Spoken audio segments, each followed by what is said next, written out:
ہمارے معاشرے میں ایک گند پھیل گئی اور اتنی پھیلتی جا رہی ہے، اتنی پھیلتی جا رہی ہے کہ انتہا ہے۔ ہم لوگ عورتوں کے سر کے دوپٹے، عورتوں کے سینے کے دوپٹے، عورتوں کے ملا پجامے، عورتوں کے کپڑوں کی تنگی سے پہلے ہی پریشان تھے کہ یہ ایک نئی وبا نے، ایک نئے گند نے، ایک نئی اللہ کی نافرمانی نے ایسا جنم لیا اور اس قدر معاشرے میں عام ہو گئی ہے کہ ہر دوسرے گھر میں بندہ نظر آتا ہے۔ وہ عذاب ہے چڈوں کا عذاب، وہ عذاب ہے رات کو شارٹس پہن کے سونا ہے، چھٹی کا دن ہے گھر سے باہر جانا ہے، شارٹس پہن کے گھومنا ہے، اور مرد کا جو سطر ناف سے لے کے گھٹنوں کے نیچے تک کا ہے اس کو ننگا رکھنا ہے۔ میرے بھائیوں، عقل پہ ہاتھ مارو، کچھ تو سوچو، کچھ تو خیال کرو۔ یار برمودا پہن لو، 3/4 پہن لو، کوئی حرج کی بات نہیں، کوئی مسئلہ نہیں ہے، کوئی اس کے اندر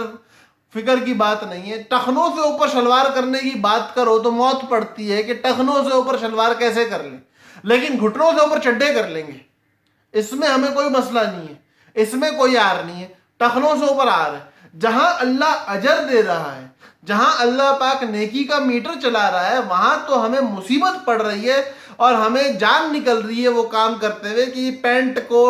شلوار کو ٹخنوں سے اوپر کیسے کریں۔ لیکن جدھر اللہ کی نافرمانی ہے، جدھر ننگا ہو کے گھومنا ہے، جدھر مستقل گناہ کا ملنا ہے، جدھر مستقل اللہ اور اس کے رسول کو ناراض کرنا ہے، وہ کام ہمارے لیے آسان ہو گئے۔ تو میرے بھائیوں یاد رکھو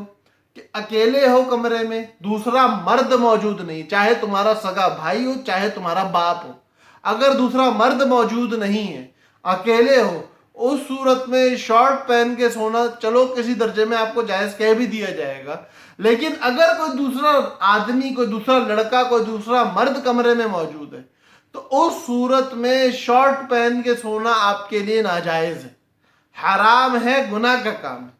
اسی طرح آپ معاشرے کے اندر رہنے والے آدمی ہو اور چلتے پھرتے ہو، لوگوں کے سامنے آ رہے ہو، تو آپ اس گناہ کے ساتھ مجاہر بن رہے ہو، اور اللہ کے نبی صلی اللہ علیہ وسلم فرماتے ہیں کہ میری ساری امت گناہ کے بعد معافی کے قابل ہے سوائے ان لوگوں کے جو مجاہر ہوں، اعلانیہ طور پہ گناہ کرنے والے۔ تو سب سے پہلے اس کو گناہ سمجھو، اس کے بعد اس کی شناعت کو دل میں لے کے آؤ، اس کی برائی کو دل میں لے کے آؤ اور اس کو چھوڑو، اس کو چھوڑو، اللہ کے بندو اس کو چھوڑو۔ اور اگر پہننا ہی ہے نا تو برمودا پہن لو، 3/4 پہن لو، یا کوئی اور صورت اختیار کرو، لیکن ایٹ لیسٹ کم از کم ناف سے لے کے گھٹنے کے نیچے تک کا ایریا چھپا کے رکھو۔ امید ہے بات سمجھ میں آ گئی ہوگی، کوئی بات بری لگی ہو تو معذرت، لیکن یہ اللہ کا حکم ہے، اور دین کی بات اگر معلوم ہو تو آپ کے پاس امانت ہوتی ہے، وہ بتانی چاہیے۔ اللہ کے نبی فرماتے ہیں بلغوا عنی ولو آیا، اگرچہ ایک آیت جانتے ہو، دین کی ایک بات جانتے ہو، تو اس کو بھی لوگوں تک پہنچاؤ۔ تو جب ہمارے ذمہ یہ کام ہے تو میرے بھائیو ہم تو یہ کام کریں گے اور آپ لوگوں تک دین پہنچائیں گے۔ ماننا نہ ماننا آپ کی اپنی ثواب دید پہ ہے، اللہ کو آپ نے جواب دینا، میں نے نہیں دینا، میرا کام بتانا تھا وہ میں کر چکا ہوں۔ اللہ پاک ہم لوگوں کا حامی و ناصر ہو۔ السلام علیکم ورحمۃ اللہ وبرکاتہ۔